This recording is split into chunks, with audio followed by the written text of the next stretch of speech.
All right, welcome in on this Wednesday morning. We got off to a little bit of a late start, but better late than never, and we have got a lot to unpack.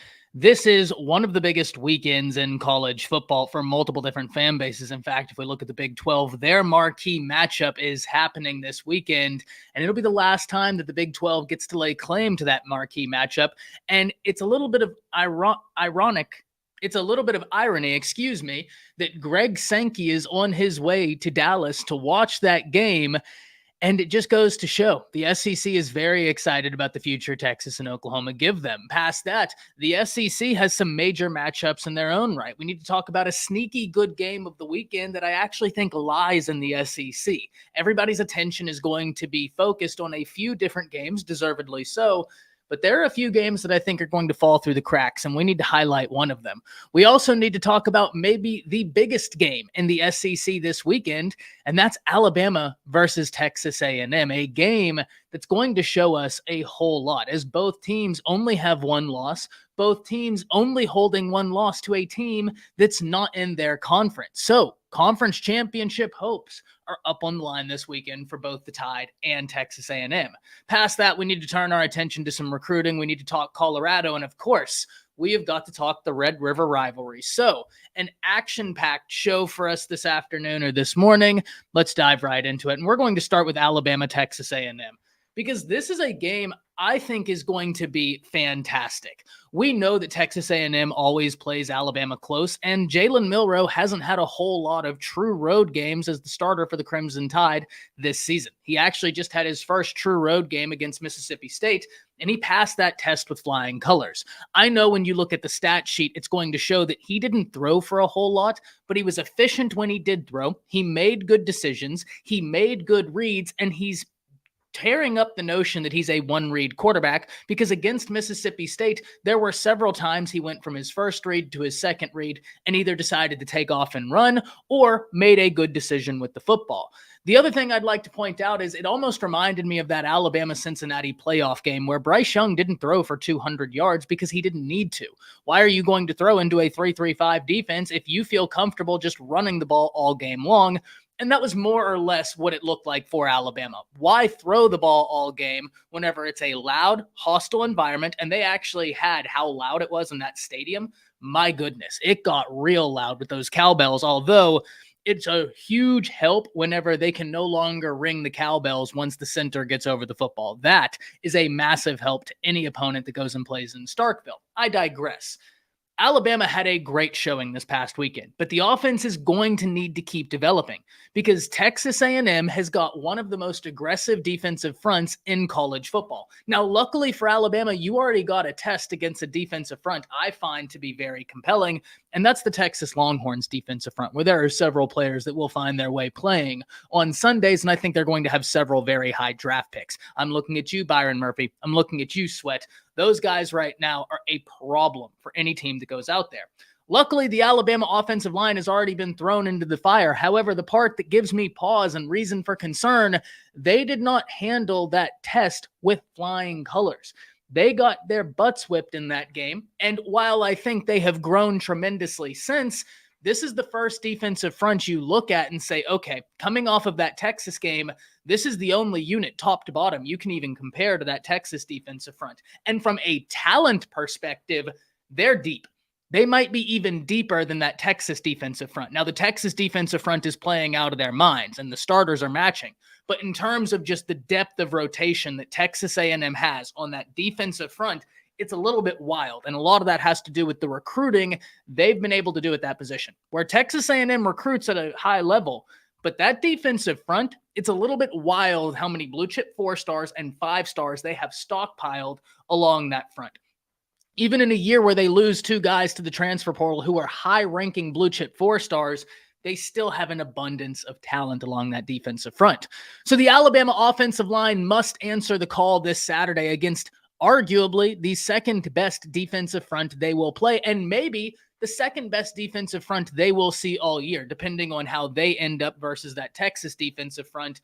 Those might be the best defensive fronts Alabama sees all year. LSU has got a really talented defensive front, but the LSU defense is up and down all around right now. I don't exactly know who they are. When I look at Texas A&M, their defense has really came to play. And if we look from the first few games of the year to where they are now, this is a Texas A&M defense that's evolved quite a bit. During the early portions of the year, that secondary was all out of sorts. That's no longer the case. Now, don't get me wrong. I still think you can attack that secondary, but they have really pulled up their bootstraps and started playing big boy football. This is a very good A&M defense. And now offensively for A&M, Max Johnson is now the quarterback. And Alabama has had a lot of success against Max Johnson. But at the same time, he is a veteran guy. He has seen a lot of different defenses. He's seen a lot of different looks. He's seen a lot of different football. And I think that can be compelling if you're a Texas A&M fan, that now you had a young former 5-star quarterback who you think ceiling is really high. Max Johnson's playing a really solid brand of football right now for the Aggies, and he has that experience. And when we look, Texas A&M has got a wide receiver room that can contend with any wide receiver room in the nation, in my opinion. Looking at the names in that room, from Anaya Smith to Moose Muhammad, Evan Stewart, just to name a few, plus the running back room is really starting to find its rhythm. But that Texas A&M offense, much like the Alabama offense, they've got their work cut out for them, because that Alabama defense is playing as well as any defense in the nation, week in, week out. It is electric how good that Alabama defense is. We go back just a week. This was an Alabama defense that had that Mississippi State offense in shambles a week after Will Rogers threw for almost 500 yards. Tulu Griffin from the slot wide receiver position had 250 yards. He didn't hit 140 yards, Will Rogers at least, through the air in that game. And a big part of that is the Alabama defense was ferocious. They were generating interceptions, they were taking away the deep ball, and they were making Will Rogers uncomfortable. This defense has the ability to do the exact same thing to Texas A&M. This defense has the ability to contend with any offense in the nation. It's in large part up to the offense to hold up their end of the bargain. If the offense is able to extend drives, keep on the field, and have that defense stay on the sideline to where they don't have to be on the field all the time, Alabama can contend with most teams in the nation. They have the ability. But it's all about that offense finding their rhythm against a very good Texas A&M defense. Now, when I look, how can Alabama's defense find success against this Texas A&M offense? Make Max Johnson uncomfortable. And I think they have the recipe to do so. Dallas Turner and Chris Braswell right now are playing a very elite brand of football. Dallas Turner right now sitting at 5.5 sacks on the season. Chris Braswell sitting at 3.5. But that interior of the Alabama defensive front, they need a big game this week. If there was ever a game where they could have a coming out party, it would be this one, because Alabama needs the help on the interior to take that pressure off of the two exterior guys. And the names are there. Tim Keenan, Jaheim Otis, Justin Aboigbe, all of which could be poised for a breakout game. Looking at the linebacker position, there's going to be a lot asked of the Alabama linebackers in this game. Luckily, when I look at the Alabama linebacker core from this year, it's actually ridiculous how deep it is. Deontay Lawson goes down, ladies and gentlemen, and this is someone whose stats are up there with the best. I mean, if we're putting together an early Butkus award list, Danny Stutzman, Jalen Ford, Deontay Lawson. I'm not saying they're alone, but those are absolutely names you will see from almost every national media as early Butkus Award watchers. Watch those guys to see how they end up. Deontay Lawson didn't play against Mississippi State. He got injured. And still, when you watch that Alabama inside linebacker room, you would have never guessed that one of the best linebackers in the nation, not only in the SEC, but one of the best inside linebackers in the nation wasn't playing. And I think that's a testament to the inside linebacker depth the Crimson Tide fields. Jahad Campbell came out there, got an interception where he read the tight end perfectly, read Will Rogers, undercut the route, beautiful interception. Kendrick Blackshire is playing like a man possessed. Tresman Marshall had his best game in an Alabama uniform, and he looked decisive in his decision-making. He was aggressive. And when I looked at this at the end of the game, some of the only times Mississippi State found success on offense was because the inside linebackers were maybe overly aggressive. I'm fine with them having 1 or 2 or 3 plays whenever there's 2 new inside linebackers in there and they're being a little bit over aggressive. Get that ironed out against Mississippi State in a game where you're winning before you take on Texas A&M. And the reason why I wanted to point your attention to the inside linebacker position, 2 reasons. One, With Max Johnson being the starting quarterback at Texas A&M, I think you're going to see more tight end usage. And they have some talented tight ends. In fact, Max Johnson's brother is a tight end there, and he got a touchdown this past weekend. So that's something we've got to watch. On top of that, you have got to remember they have former 5-star running back Ruben Owens, someone who is very talented, someone who is very dangerous. You have to account for him. And Alabama's linebackers are going to have their work cut out for them. Now, the secondary, I am not going to lie to y'all, I am so excited for this matchup right here. Alabama's secondary versus this talented Texas A&M wide receiver room. Because Texas A&M has talent in that room, but I do believe Alabama's secondary is playing as well as any secondary in the nation, and especially as the week goes on. Guys, Caleb Downs was just graded by Pro Football Focus at a 91.4 coming off of that game, and if you watch the film, it absolutely adds up. Outside of a few plays where maybe he's just still learning some angles, he was automatic in that game. The interception he got was able to showcase the range he possesses, and every week that goes by, you see the game slowing down for him. And the same can be said for the offensive line for Alabama. So let's flip the script. Let's now talk about how Texas A&M's defense is going to try and shut down this Alabama offense, because it's almost eerily similar what a position these two teams are in. Texas A&M's offense is maybe a little bit more sure of themselves, but that's because they have a quarterback who's played SEC football before, not for Texas A&M, but for LSU. He has that experience. But outside of that, the best thing Texas A&M is doing right now is their defense. The best thing Alabama's doing right now is their defense, though the Alabama offense is slowly finding a rhythm. For Texas A&M, you have got to attack this defensive front, but if you're going to attack the defensive front, if you're Texas A&M, you have got to stay disciplined in your rush lanes.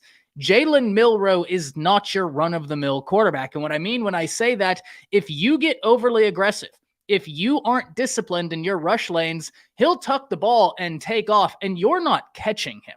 There are very few players in college football that in an open field are going to catch Jalen Milroe.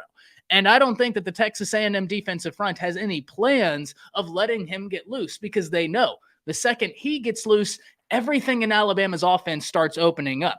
And the one thing we have seen with Jalen Milroe this year, the second he starts getting some confidence, he starts cooking. Go back to that Mississippi State game. There were a few plays after he started getting confidence that the Mississippi State pass rush would be getting home, and he was stepping up in the pocket like a veteran quarterback, maneuvering through the pass rush and keeping his eyes downfield. It was a level of football we just haven't seen from Jalen Milroe, but he is showing you. He is a very talented quarterback. He is continuing to develop, but he is still a developing quarterback, and it's a lot of fun to watch him go out there and develop. But if he plays with confidence against Texas A&M, I think you have the players on the outside. You can take advantage of the matchups. Isaiah Bond is an absolute track star. Trying to cover him is problematic for any defense in the nation, and we've seen that time and time again. Jermaine Burton didn't play, but he's going to give this Texas A&M secondary all they can handle. On top of that, you have Jalen Hale, the young freshman. You have Ja'Cory Brooks. You have Malik Benson. But there is a player that has started to emerge for Alabama that, in my opinion, is going to be a catalyst for this offense. And it's not one of the running backs. Though the running backs are the catalyst for the offense, it's tight end Amari Niblack. This is someone who, if you've been around the channel, you've heard me talking about him since January. Hell, if you go back last year, I wanted him to get more active in the offense last year, and this is a big reason why. Amari Niblack is a mismatch the second he steps on the field. He has got wide receiver ability in a tight end's frame, and he's getting better at blocking. And when Alabama rolls out 12 personnel, that's when I think they're at their best, because I think Alabama has got a collection of tight ends that if you've been watching, you know, but I think the average college football fan hasn't yet seen them unleashed because we just haven't yet seen Alabama's offense really show a strong semblance as to who they are. What a better opportunity if you're Alabama than going to Texas A&M, a place and a team that has historically played you well, a place and a team where this isn't just football. This is a little bit personal, as Coach Prime would say. It was personal last year. It got made personal this year. We've seen Alabama play emotional, but I don't want to see that anymore. We've heard how pissed off they've been. I want to see them use emotion, but not play emotional. And there is a distinction to be had there. Playing emotional gets you into down and distance. Playing emotional has you fighting penalties. But playing with emotion, well, that can lead you into success. And that's what Alabama needs to do. But this is a huge opportunity for the Crimson Tide because personally, and I know this might come off as a bit of a hot take, I think Texas A&M is one of the more underrated teams in the nation right now. They're sitting at 4-1. The only loss they have is to a Miami team who right now is undefeated. They're playing really well. They're 4-0. They're ranked 17 in the nation. And outside of that, Texas A&M then beat Auburn in a close game. I grant you that. But their starting quarterback went down in that game. And then they just beat Arkansas. So they have 2 decent wins behind them. And their one loss is against a Miami team that, if you guys have watched Miami, they're playing pretty good. They're one of the teams, like in Oklahoma, where I think it's actually really impressive how good they got over an offseason in terms of how they were able to address problems and start to fix them. Now, just how good Miami is, I don't know quite yet. It's still early, and there were still some questions I had, but the one thing we can't argue is that it is an incredibly improved football team from last year. That's something I find compelling. This Texas A&M team, I feel like, is getting wrote off by a lot of people, and quite frankly, I don't understand why. This is a very good Texas A&M team. They have got a lot of talent. I think the one thing that makes it easy for them to be written off, and I don't mean this as a shot, but it is the chaos that we see at the coaching positions. With Jimbo, with Petrino, with DJ Durkin, you don't know what you're going to get on a week-in, week-out basis. And I think that's one of the biggest reasons why so many voters have Texas A&M unranked. But if you're looking at this from an analysis perspective and you're asking, can A&M find success in this game? The answer is yes. A&M can find success in this game.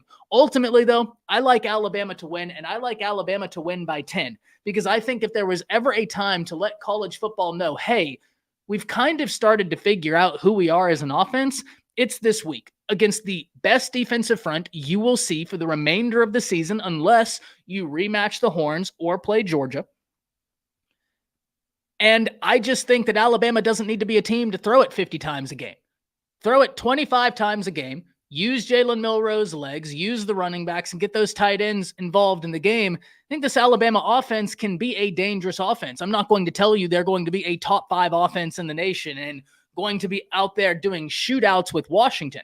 But they have a defense that allows them to be in positions where they don't need to be in shootouts. That defense is going to take care of theirs. It's up to the offense to hold up their end of the bargain. I like Alabama in this game by 10. Huge road game, huge road environment. This, ladies and gentlemen, is a game you need to be keyed in on. But let's move forward. Let's hit some comments real fast, guys. I apologize. There's so much we have to talk about. It's just a great weekend. Mark says, hi, I have 73 in Dallas on Saturday. Hook 'em. That's going to be amazing. Shadow with the horns up, my man. Happy you're in here. Boomer129 says, Sark's mama is so fat. She comes from both sides. That's just mean, Boomer. Matt says Alabama will win. Better coaching will prevail. True, Matt. I definitely agree with the better coaching. But, you know, this is one of those games. It's not a rivalry game, Matt, but I'm sure you'll understand what I mean when I say this. Weird stuff just happens in this Texas A&M Alabama game, and it's almost became a rivalry game in the sense of we can enter into this game with a complete understanding. Alabama might be better here, here, here, or Texas A&M is great here, here, here. We get into the game, and it's just like all that crumbles. It's awesome, actually. I love it. Blood says, sup, Ty in chat. Happy you're in here, man. Mark says, where's all the Bama and Texas A&M fans? I don't know, man. Another Texas shirt? Yep. Ty, horrible shirt like always this week. Horns down, and I left a like. More people should. I know, man. I know. We gotta, we're wearing our shirts for a week, and it is what it is, man. It's all in good fun. JW Crunch says, drag them in a mud hole and walk them dry. Hey, I hope Alabama gets a big win, but I also am cognizant that Alabama has had offensive line struggles. The offensive line is playing better. In fact, I thought Caden Proctor had his best game. And it's actually interesting. Mark, Matt, Green, y'all will appreciate this. Caden Proctor right now is grading exponentially better in the pass blocking than the run blocking, which, we talked about this with some of the Texas guys previously. That's always just interesting to me to see offensive linemen do that. But against Mississippi State, he had his best game. Not only in terms of single-handedly handling the guy he was assigned to, but also picking up stunts, stuff like that. Young guy, still a lot to learn, still a work in progress, but it is good to see some progress, especially when you had that much trouble against like Texas. Texas keyed in on him and they got whatever they wanted. So I'm excited to see his growth. Always happy to see. So the Gumps and Aggies can, yeah, exactly. How Bama puts a beating on these, yeah, hopefully. Both offenses will struggle. Low scoring 19-16 could go either way. I could agree with that. Fanatic Sports says, what's good, Type? What's good, man? Happy you're in here. Hope you're enjoying your Wednesday. Guys, if you're not keyed into the Fanatic Sports Network, quite frankly, I don't know what you're doing. They have got some of the best guests over there. They constantly produce great quality content. And I think you need to go check them out. So after this, go hop over there, give them a like, give them a follow. Absolutely worth your time. Mark says it's one of my favorite Texas shirts. My wife likes it. So, I'm glad someone's getting the enjoyment out of it. My guy, Ty Boomer. Steven, thank you for being in here. Randy, thank you as always. Randy Bo Bandy. You going to get some cheeseburgers, Randy? Tied on top this weekend, but always go Dogs. You know what? I'm going to go ahead and rip the Band-Aid off, and I started last week doing my sneaky good games of the week, right? And I had the South Carolina-Tennessee game was my sneaky good game of the week last week because I just thought people would overlook it. That Georgia-Kentucky game is my sneaky good game of the week this week. And usually I wouldn't have that as a sneaky good game of the week because I think that game, and I think Georgia pretty much will carries viewership wherever they go. So it's kind of hard to have them as a sneaky good game. But the reason why I think it qualifies is this week, right? Because you have Alabama, Texas A&M, which is going to be huge in deciding the SEC West. And you have OU, Texas. So you have two massive games already. Plus in the SEC, you have LSU, Missouri. So, I mean, you have so many big SEC games. And I think, unfortunately, whenever people hear Georgia, they just think that Georgia's going to crush whoever they play, right? But I have that as my sneaky good game of the week. That Georgia-Kentucky game, I think, is going to be a ton of fun. I think it's going to be a lot of fun. Hookem, love that shirt. GTG Smash says, horns down. Bama winning out helps Texas. No doubt.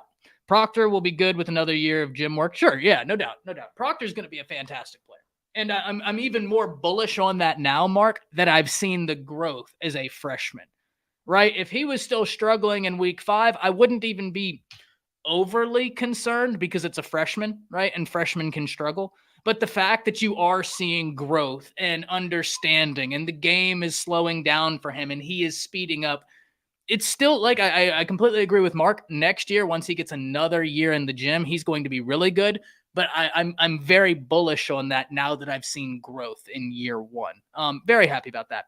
LSU Mizzou might be a sneaky good game tie. 100%. It was either Georgia Kentucky to me or LSU Mizzou. And the reason why I picked Georgia Kentucky is just because I've seen more chatter about the LSU Mizzou game, though I certainly don't think that's a wrong pick.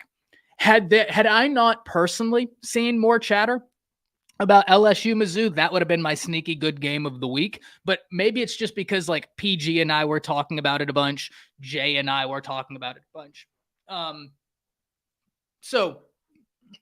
But no, if where you're around, if in your circles you haven't heard anything about the LSU Mizzou game, then that absolutely has contention for sneaky good game of the week.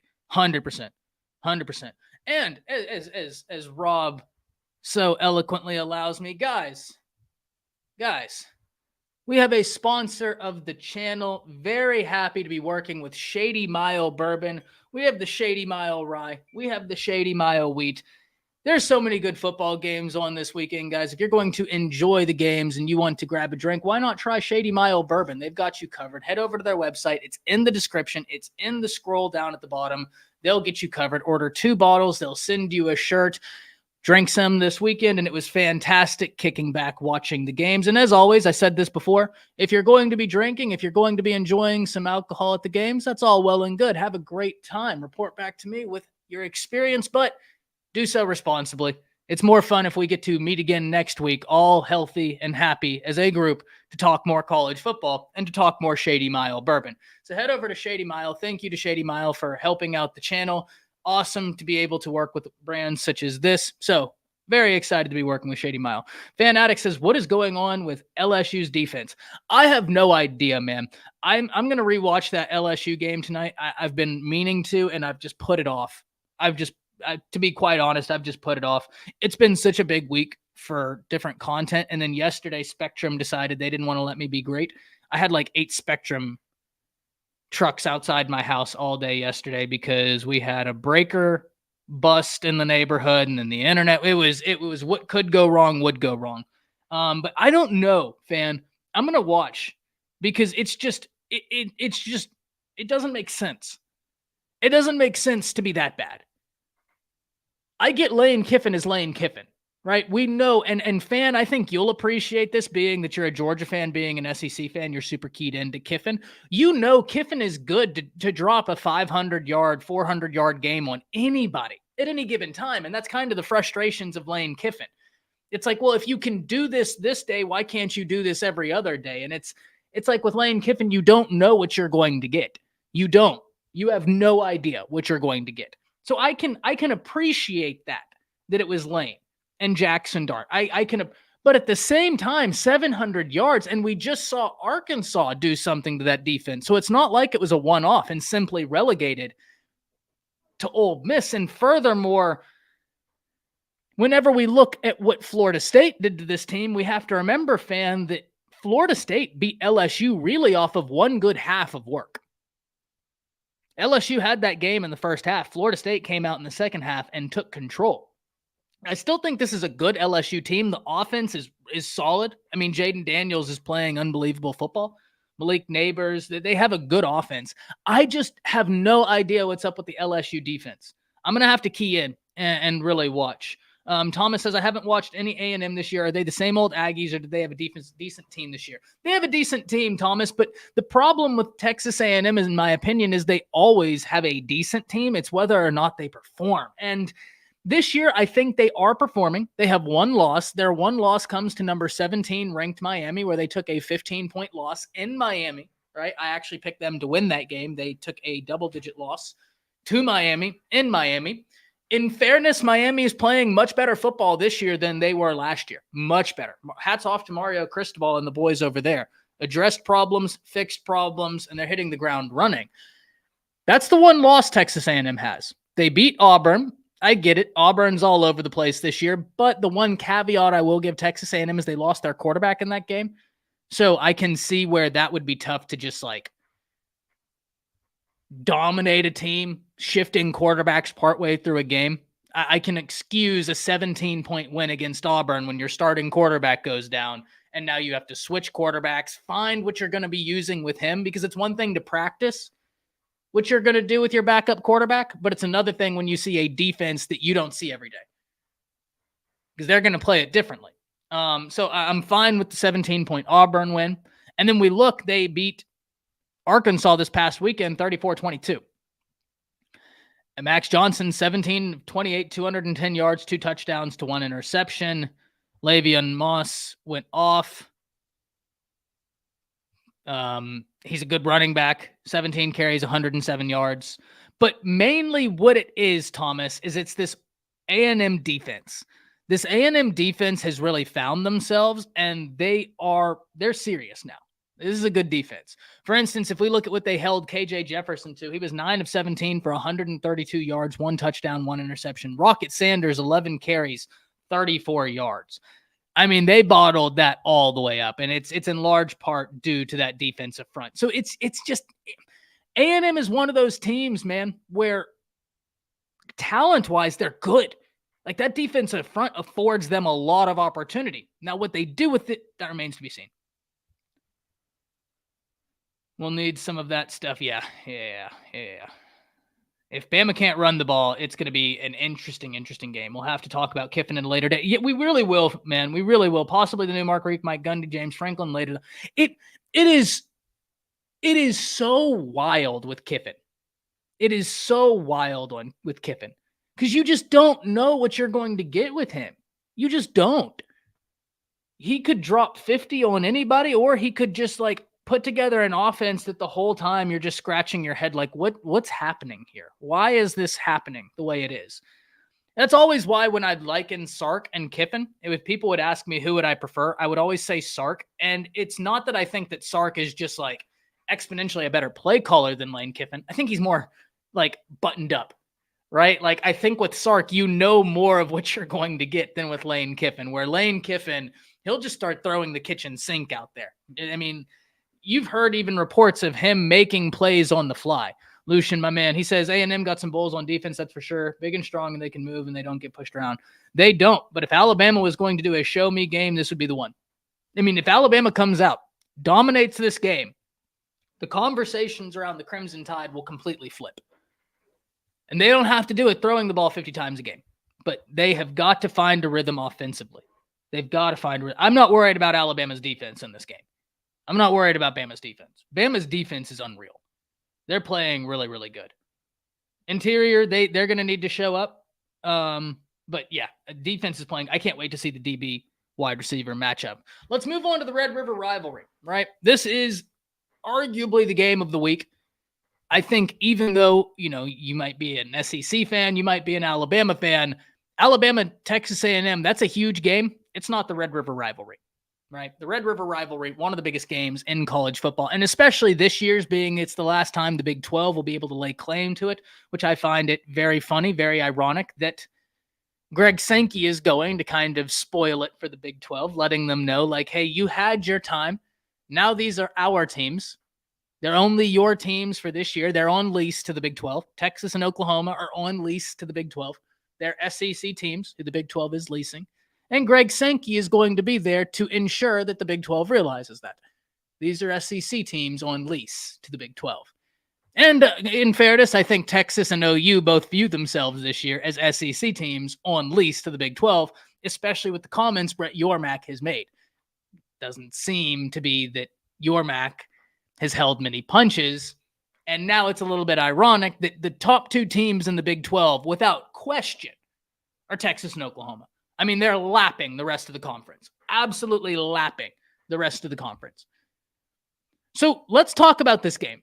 Because one of the beautiful things about this game in particular is I can sit here and give you an analysis and go position by position and give you this beautiful soliloquy as to who I think would win the game.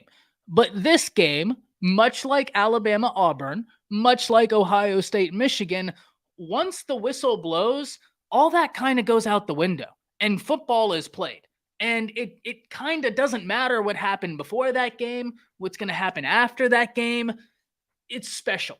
And that's one of the reasons why you just can't even deny this is the game of the week. Absolutely. It's just a special type of environment. So let's talk about Oklahoma. Let's talk about Oklahoma's offense against this Texas defense, because let's get one thing clear here. If Oklahoma's offensive line can stand up to this Texas defensive front, they will be able to generate offense. If we look at the Texas defensive front, this is the best defense Oklahoma will have faced by a wide margin. It's the best defensive front Oklahoma will have faced by a wide margin. But in that same vein, this is by far and about the best passing attack the Texas Longhorns will have faced. This is probably the most complete offense the Texas Longhorns will have faced. Look, Alabama's offense has the ability to be a good offense this year. It's going to look a little bit different, but they have the ability to be a really solid offense. Texas played them in week 2, and that offense was very much still trying to figure themselves out with a new offensive coordinator, a new quarterback, some new offensive linemen, trying to find a new RB1, trying to figure out wide receivers. You don't have that at Oklahoma.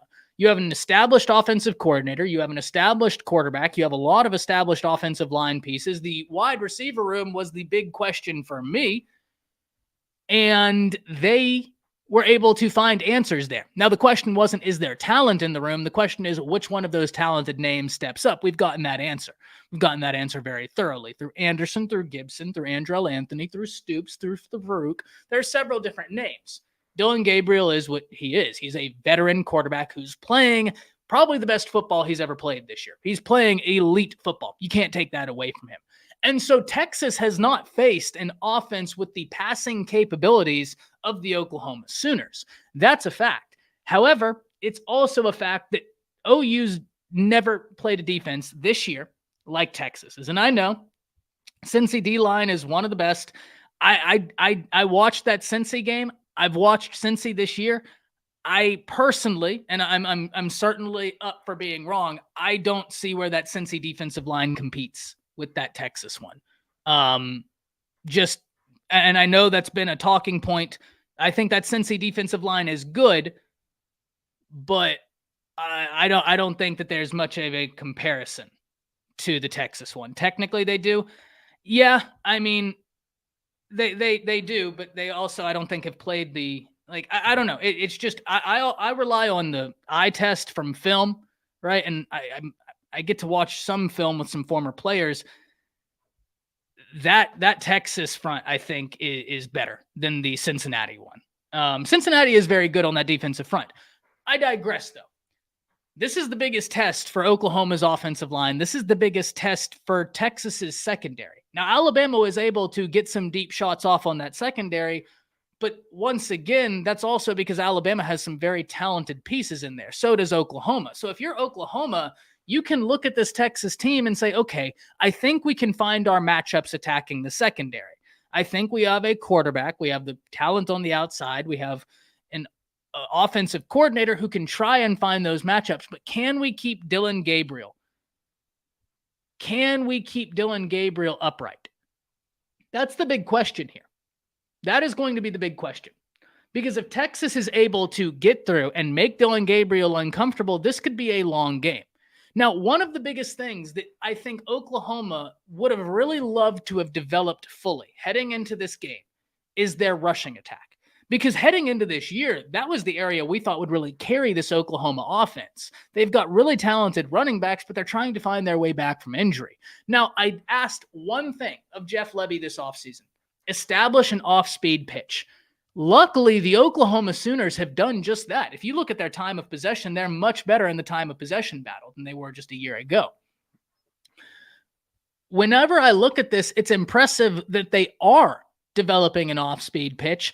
Meanwhile, the running attack isn't where they thought it would be. So I do think that that is compelling if you're an Oklahoma fan. The fact that you are settling in, I think that that's a great litmus test to show your offense has gotten tremendously better. The fact that you don't have that running attack like you did last year to hang your hat on and say, okay, extend a drive for us, and your time of possession is up, your scoring is up, your expected successful play rate is up. I think that's compelling, no doubt.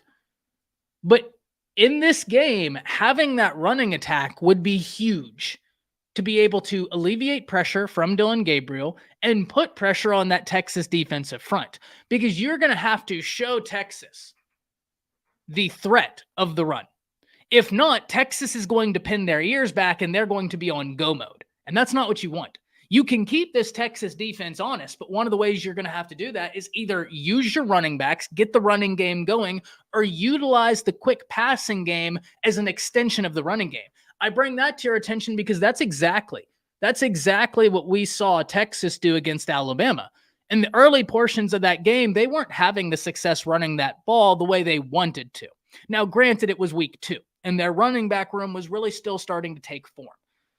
Baxter had the injury the previous week. Brooks was still trying to figure out just what his role would be in this team. That Texas running back room was still trying to figure themselves out. So I grant you that. But they weren't getting the success they needed. And Steve Sarkisian realized this. So what did he do? He used the quick passing game to back those Alabama safeties back up, get them in positions, put them in positions where he could attack. If he wanted to run, he would test them deep, back them up. If he wanted to pass, he would use the quick passing game, get those safeties to step forward, then go over top. Lebby and them have the ability to do that. When you look at some of the running backs they have, you can use them in the quick passing game, especially Tawee Walker. I actually think his skill set lines up very well for that. And you have wide receivers who you can use quick passing concepts as extensions of the running game. But you're going to have to do something to make this Texas defense honest, because if they pin their ears back, it could be a long game. And I like Oklahoma's wide receivers. I actually think that if Oklahoma's offensive line stands tall, I think this Oklahoma offense is going to find a bit more success than people are expecting against this Texas defense. I really do. And I think in large part, it's because Oklahoma has a veteran quarterback. They're going to be able to scheme some things, and they have talent on the outside. But it's all about being able to withstand that for 4 quarters, because it's one thing to start off hot, hit that Texas defense in the mouth, but they'll hit back. And the thing is can you continue hitting for 4 quarters? And that's where Oklahoma's lack of a rushing attack really scares me in this game. Because last year, one of the major problems we saw for Oklahoma is it was a defense that was still trying to grow, but the offense wasn't able to ever generate consistent drives. So they might get the ball, get a touchdown in 10 seconds, give the ball back to the other team, and now the defense is on the field for 5 minutes. Now Oklahoma gets the ball back, they 3 and out. Now the defense is back on the field for another 7 minutes. Well, now your whole quarter is gone. Your third quarter is gone. You touched the ball twice. If Oklahoma had that rushing attack, it would be able to really, really further what they're able to do against this Texas defense. I like the running back talent Oklahoma has. I do think the talented running backs they have would be able to find some success, but it's tough to go from not having that to then just throwing it all together in this game. So I think that's something we've got to watch. Now let's flip the script, because I think coming into this game, a lot of people, or coming into this year, I would say, a lot of people would have stated that the Texas offense would be ahead of the defense. The Texas offense is in no way, shape, or form bad. That's not my contention here. It is a really good offense. Personally, I think the Texas defense is the best thing they do. And that's not a shot at the offense. I think it's one of the top offenses in the nation when they're clicking. I think this offense is unbelievable, but I think this Texas defense is better.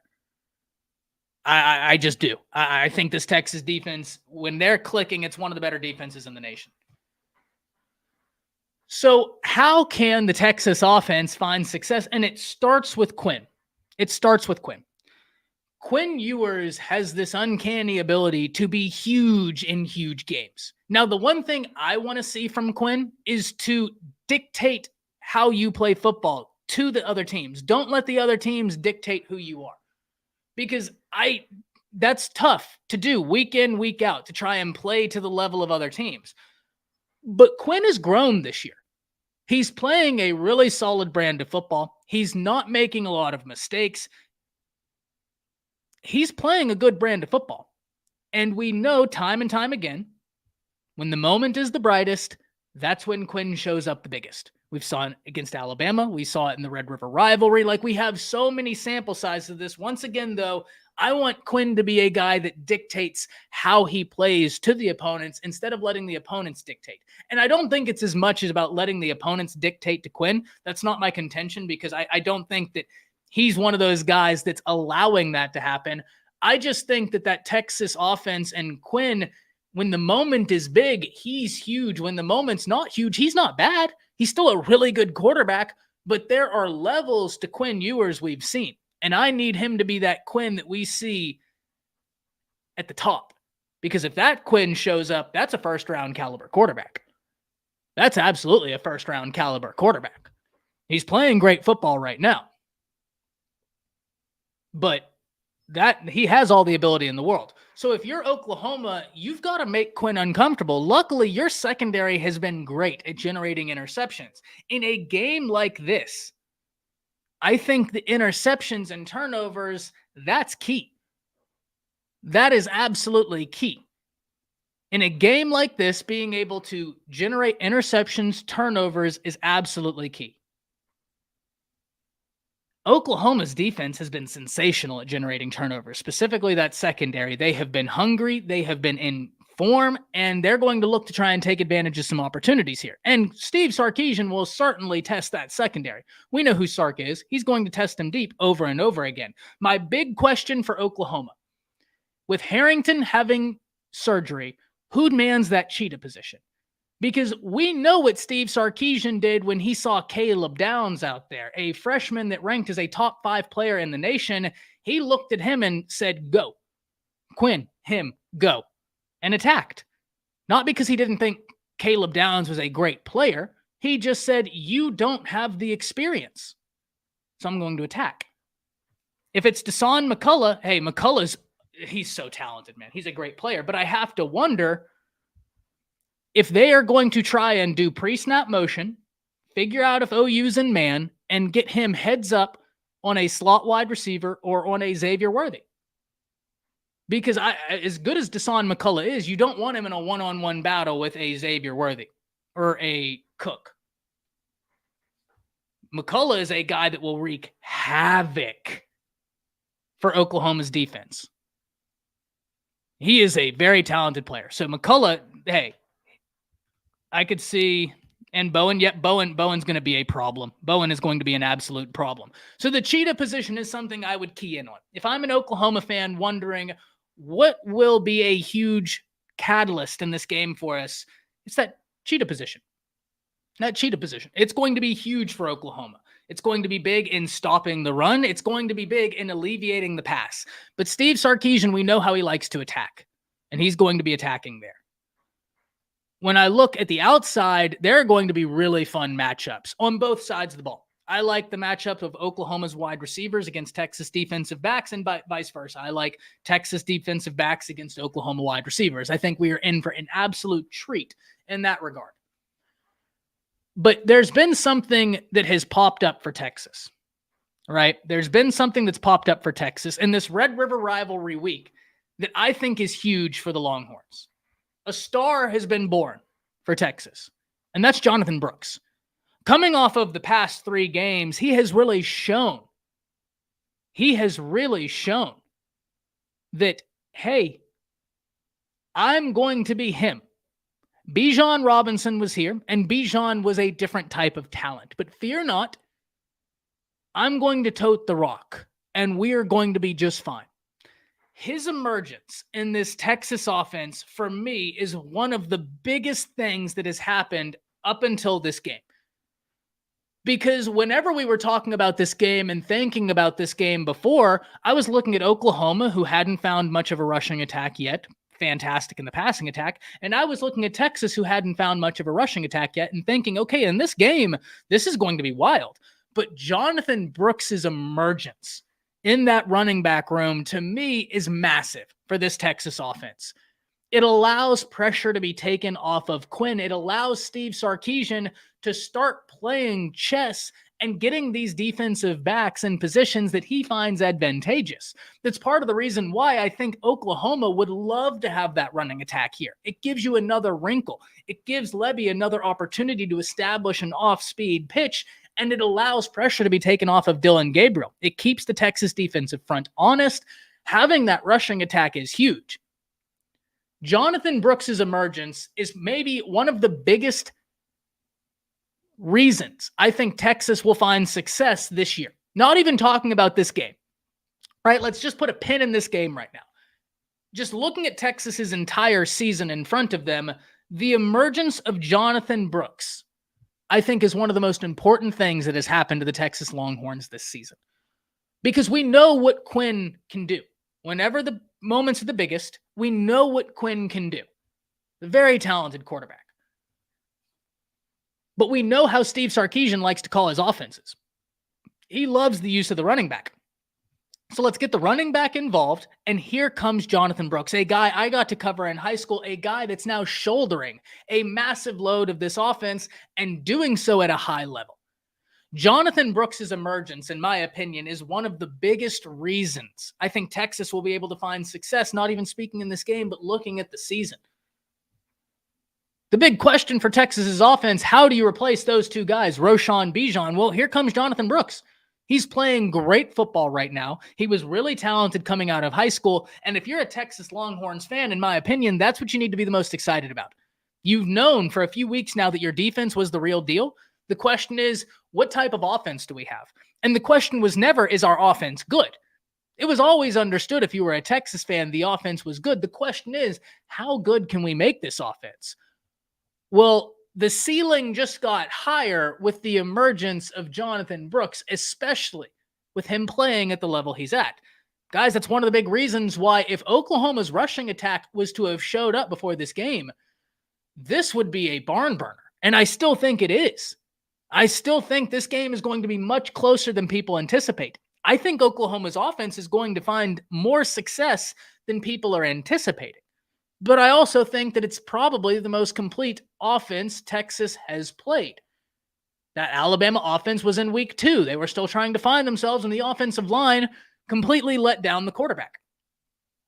This will be the most complete offense that Texas will have played. They have not played another offense that is as dangerous in the passing attack as this offense. Now, Alabama's offense possessed something in the running game that this one didn't. And that in large part is because of Jalen Milroe's ability to run the football. Jalen Milroe's threat as a rusher completely changes the way defenses are keying in on them. So if I'm OU, I wouldn't be shocked at all to see Dylan Gabriel utilize his legs. I would not be shocked at all. I'm going to give my official preview and prediction on tonight's SEC Connect. Y'all already know I had to edge you out a little bit, but this is going to be a fantastic game. If you're someone who's sitting here thinking, oh, the Texas defense is going to shut down this Oklahoma offense, I have bad news. I don't think that will be the case. I think both Texas's defense will find success. I think Oklahoma's offense will find success. But more than that, I do not think this is the only time this game will be played this year. It is of my belief that we will see the Red River Rivalry twice this year. Once now, and once for the Big 12 championship, which really is the SEC championship with the two teams on lease to the Big 12. But, we talked about something emerging for Texas. We talked about something emerging for Texas that, in my opinion, is going to be a major catalyst for them moving forward. And that's Jonathan Brooks. I think if you're a Texas fan, that's what you're most excited about right now. Let's talk about something for Oklahoma. Because right now, quite frankly, I think we're missing the point with the Oklahoma Sooners. We've had a similar conversation multiple times, so I'm not going to beat a dead horse. But so many times, and once again this week, I heard Oklahoma is not a good football team. Oklahoma is not a good football team. They haven't played anybody. Look, I've said this time and time again, and I will use my Crimson Tide as an example. Yes, you can only play who's on your schedule. Yes, it is extremely unfortunate that the SEC pulled the Georgia OU game, but it's all about how do you beat the teams you're supposed to beat? Do you show up in those games? And if you're beating teams the way you're supposed to beat them, check mark. I'm going to use my Tide as an example. They played USF, and USF had them on the ropes until the end of that game. Oklahoma hasn't been in that position. Like truly in that, but they haven't. So we're missing the point. Obviously, Oklahoma is an improved football team. But I also think we as fans have the ability to be a little bit facetious. And what I mean when I say this is I think Colorado is a prime example of this. Everybody has said when Coach Prime lost the two previous games, see? You see? Colorado's not that good. It's just the media hype machine. Which to me is wild because your proof for Colorado not being good is getting beat by two of the best teams in the nation. That doesn't make any sense. But we have had much the same sort of quote-unquote expectations for Oklahoma. Let's look at the facts. No matter where your glasses tint, right? No matter where your glasses tint, let's all take them off and let's look at the facts. Brent Venables inherited a team that was completely gutted. The quarterback on that team is now in Southern California and might repeat as the Heisman Trophy winner. Now, there are a lot of guys that will make that very difficult for Caleb Williams. Understand that. But he's playing at an elite level. He's playing better than he was last season at this point. So Caleb wasn't there. Well, some of the offensive pieces left. And on top of that, you did an entire overhaul, not of a roster, but of a culture. You went from an offensive team to a defensive-minded team who wants to be complete in every aspect of the game of football.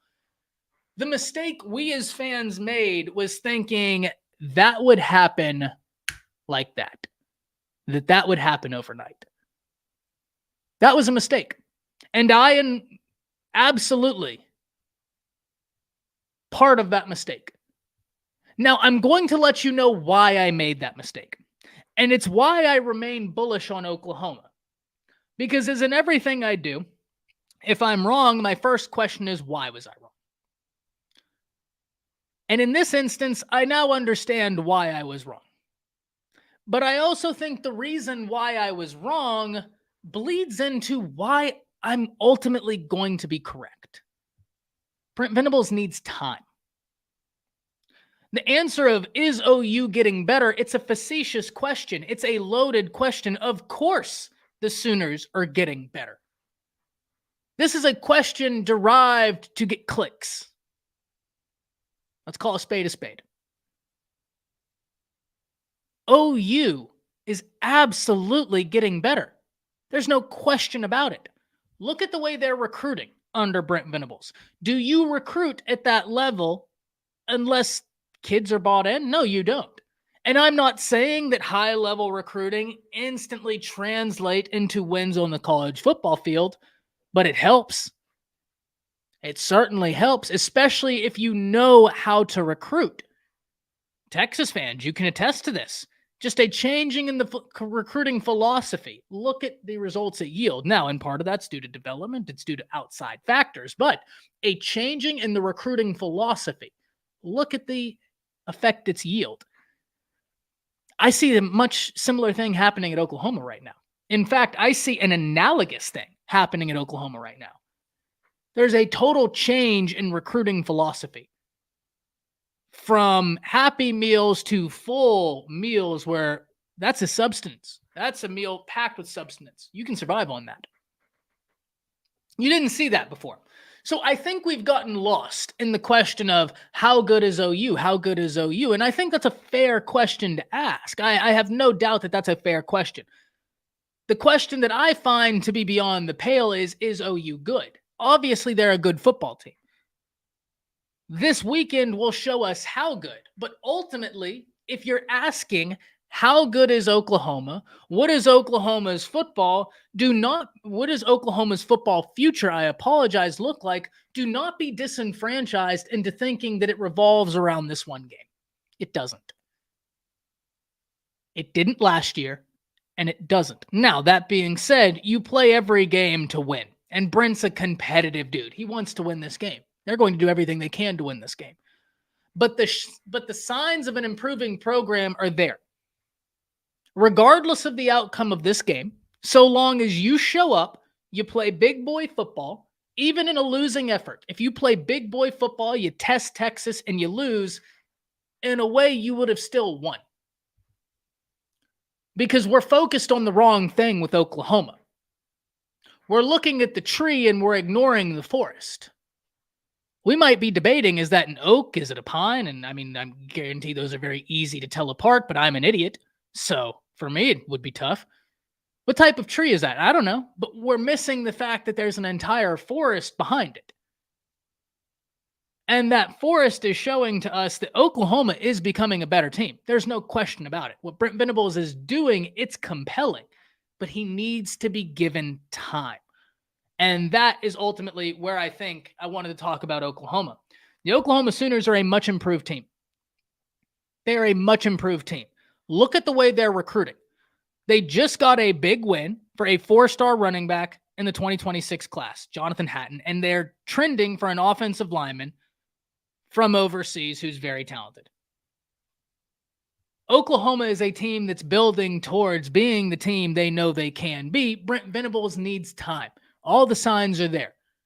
Right now, we're ignoring all of the long-term signs and focusing on the short-term, which is fine. That's what fans do. That's what makes this fun. But let's not lose sight of the bigger picture here. And that's ultimately what I think we need to do. Well, I never did that, Cole. I've never called anybody an idiot. Well, I've called people idiots, but never here. Well, okay, I've called people idiots here, but never any of you. I've called something that the NCAA has done idiotic, or something that someone has idiotic, but never like directed at something. Yeah, but no, I absolutely think that's the story with Oklahoma. We're missing the point. We're all missing the point with Oklahoma. The point isn't even about this game. Now, granted, you're not going to tell an Oklahoma or a Texas fan that, and deservedly so. In fact, I'll raise you this. The fact that I know I can't tell Oklahoma fans or Texas fans that the point of Oklahoma season isn't about this game is what makes this game what it is. So thank you for that. Your fandoms are the best, are some of the best in all of college football. So the reason why y'all are so passionate, that's what makes this game what it is. But I do believe we're missing the point for Oklahoma. Now let's turn our attention to Colorado. Colorado about to surge. Now, one of the things I talked about when I was giving that analysis was because I find that it's interesting to draw comparisons between things. I've always done this in debate and moot court. I always find that drawing analogous comparisons can help us get out of the mind frame that we're in and maybe help eliminate any innate biases we may have, which is why so often I will use an example, an analogous example, paint it the exact same so that we can all remove any bias we have and view things as objective as possible. That's why I gave you the example of Coach Prime at Colorado. Because whenever they lost that game to Oregon, and then whenever they lost that game to USC, I'm surprised just how many people are celebrating Colorado's losses and saying, you see, this proves it. Colorado wasn't that good. And in that, I think we're at the exact same place we were just at. We're missing the point. If Colorado would have gone out there and beaten Oregon and USC, we would be looking at one of the most historic overhauls, if not the most historic overhaul in college football history. Colorado has already showed you they've won. Whether you agree with it, whether I agree with it, whether the media agrees with it, it does not matter. They've largely won this season. Do you want to know why?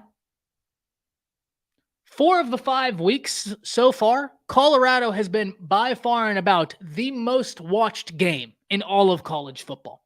By far and about. Like they're lapping the field. So whether you like them, whether you don't like them, you're watching them. They have your attention. They've got you. They've got me. So that's number 1. Number 2, look at the recruits that are interested. For instance, you already have one of the top players in the class of 2024, quarterback Bryce Underwood, talking and bigging up Colorado, really talking about how he's loved his experiences with Coach Prime and with the Colorado Buffaloes. We can fast forward. Cam Coleman, 5-star wide receiver, currently committed to Texas A&M. Is he on flip watch? Maybe. Now, one thing I will say, we know Texas A&M recruits at an incredibly high level. They have an elite NIL package. They are an elite recruiting team. They've got great facilities. They play in the SEC, and they've got a great wide receiver room. So I'm not sitting here saying that it's easy to flip a wide receiver from a Texas A&M. Texas A&M is a great team at recruiting, competitive in NIL. It's going to be tough for anybody to flip a wide receiver from them. But you're off your rocker if you don't think it's possible that Coach Prime can flip Cam Coleman. You are absolutely off your rocker. He flipped Kermani McLean from Miami, and he flipped Travis Hunter from Florida State. He can flip a prospect. Now, I know the counter argument to that is, but Ty, those were defensive backs, and fair point. I grant you that argument, fair point. But look at what we're seeing those Colorado wide receivers do in that offense, where every week it looks like, oh my gosh, did you see the new one? At first, it was Travis Hunter, Jimmy Horn Jr., Xavier Weaver, and now Amarian Miller. They're putting up huge numbers in that Colorado offense. So I'm not saying Cam Coleman is going to flip, but I'm also saying we need to watch it. Colorado is building something, and it's right in front of your eyes. You can choose to ignore what your eyes are telling you. You can choose to try and fight what your eyes are telling you, or we can be real about what we're seeing. That Coach Prime and Colorado are absolutely building something. Now, for those of us that expected, those fans around college football that would have expected Colorado to be in the Pac-12 championship immediately, you were setting Coach Prime up to fail. That wasn't going to happen. It just wasn't. For those of you thinking, you, the pejorative, not you in here, for those college football fans that thought, it's national championship or bust, you were setting Coach Prime up for failure. But what we have seen is him create in an environment where the team, they're bought in. Recruits are interested, and college football is enamored. So if you thought this hype would die when Colorado lost to Oregon, I got bad news. I got real bad news for you. It didn't die. If you thought it would die if they lost to USC, well, I have really bad news for you. I think that they're about to be viewed even better coming off of that loss because they played USC close. Now, USC's defense I don't find to be very compelling, but there was no reason why Colorado should have been in that game whenever USC went instantly up by 14. But they did. Mark says, isn't Colorado still struggling in recruiting rankings? Yes and no. Here's the thing, Mark. So many of the top prospects are already committed, but I don't think that they will remain committed. You're not wrong. You're certainly not wrong. If we look at the recruiting rankings, it's not where you'd think it would be. But one, I think that recruiting is way different this year than any other year we've seen it. I mean, look at how much it slowed down for everybody in September and now in October, right? That recruiting has slowed down for everybody. But two, so many of your top 300 prospects are already committed elsewhere. I think we're going to see a lot of flips this year. I just have this feeling. Actually, Hayes Fawcett and I were talking about that in here just last week. I think we're going to see a lot of flips this year. And I think Colorado could be on the receiving end of some of those flips. But you're not wrong. But even then, the fact that they're doing it, that helps. And now you don't have to wonder. Well, Cam Coleman just went out there. Look at the visits. Look at the visits, man. They're getting huge names for visits. Jeremiah Beeman just went out there. Cam Coleman just went out there. Bryce Underwood just went out there. Wingo was just out there, I think. Or Wingo's wanting to get out there. They're getting visits. And that's all you can ask. Because we have to understand, once again, if you're thinking Colorado is going to instantly pull a top 5 class, I think you're expecting wrong. But the fact that they're getting Cam Coleman, they're getting Bryce Underwood, they're getting these 5 stars to come show up on campus, I think that's big. I think that's really big.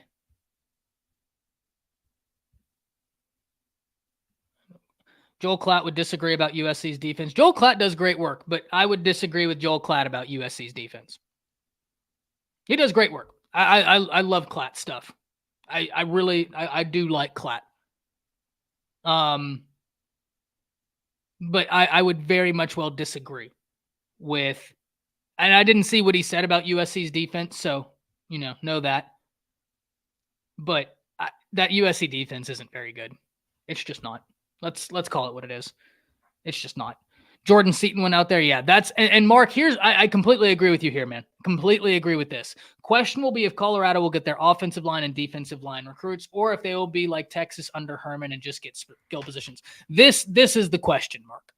This is the question. If they get that offensive line clicking, if they get like a Seaton or somebody, that's going to be dangerous. But they've got to get those trenches right.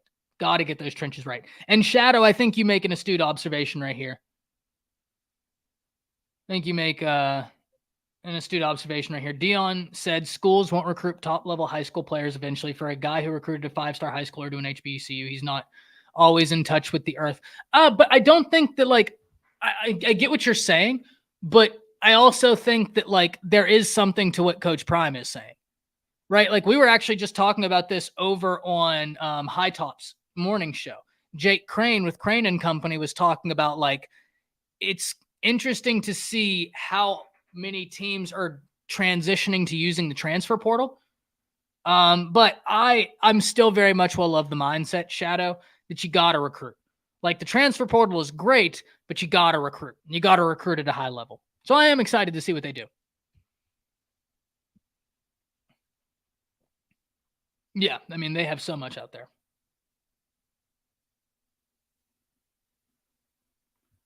Saying they're leaps and bounds better. They're not. They're not leaps and bounds better. I'm not going to say that they're not better. I fully believe that the USC defense is better, but it was also a really bad defense last year. The USC defense is certainly better, but the question is are they good enough to get the job done? I don't think so. We've talked about this before. Lowest scoring defense ranked since 2000 to win a national championship is 53rd in the nation. That was 2010 Auburn. Outside of 2010 Auburn, there have been 2 other teams whose defense ranks outside the top 20 scoring defenses in the nation win a national championship. 2014 Ohio State, 2010 Auburn, 2019 LSU. Those are your 3 teams that rank outside the top 20 scoring defenses. That's it. Do I think Caleb Williams can be an anomaly? You bet your sweet bippy. Yeah, Caleb Williams can be an anomaly. There's no doubt about that. He's that good. He really is. But, like, the question then becomes, what type of anomaly are we talking about? I just don't think that you're going to be able to walk around with a number 60 scoring defense in the nation and feel like you're going to win a national championship. I just don't. Especially now. I think there are way too many good offenses. I just do. I think if you really want to bet on winning a national championship, if you have a top 5 offense, if your defense is in the 20s, you're good. You're good. You could win it. But, man, I absolutely ascribe to the notion that defense wins championships. And I think what's even crazier is if we look at a lot of those numbers for the top defenses, a lot of those teams also had top 20 offenses. So it's not like it was one-sided, which really backs up what I'm saying.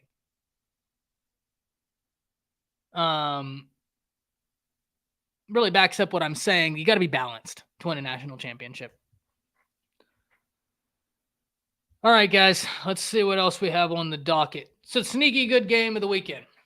All right, this will be our last little talking point for today. Sneaky good game of the weekend.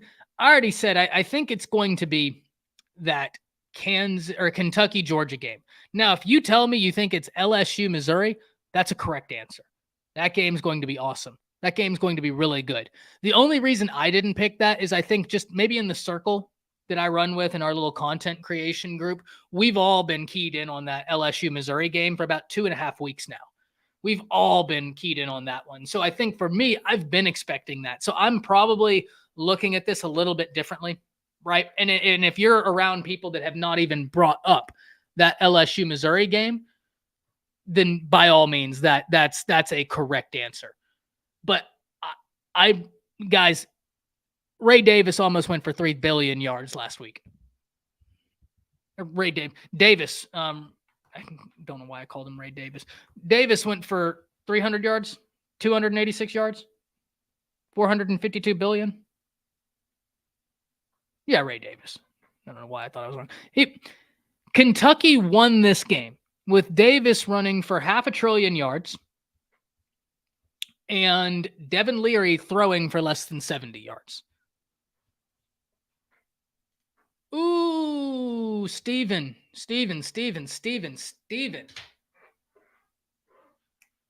That's a good one. And you're not alone. You're not alone. Shadow up here giving you a run for your money.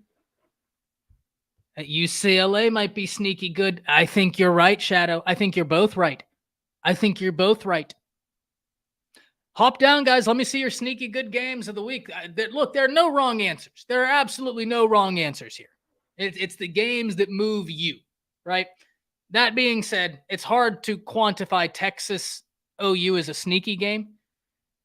You got to be real blind to not know about that one. Same with like a Bama, A&M.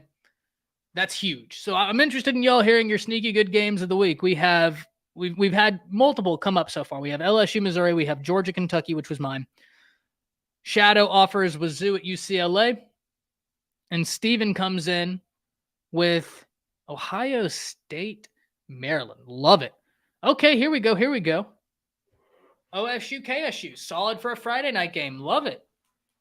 And they need all the help they can get, both sides. They absolutely need all the help they can get. Rob saying he picks Maryland.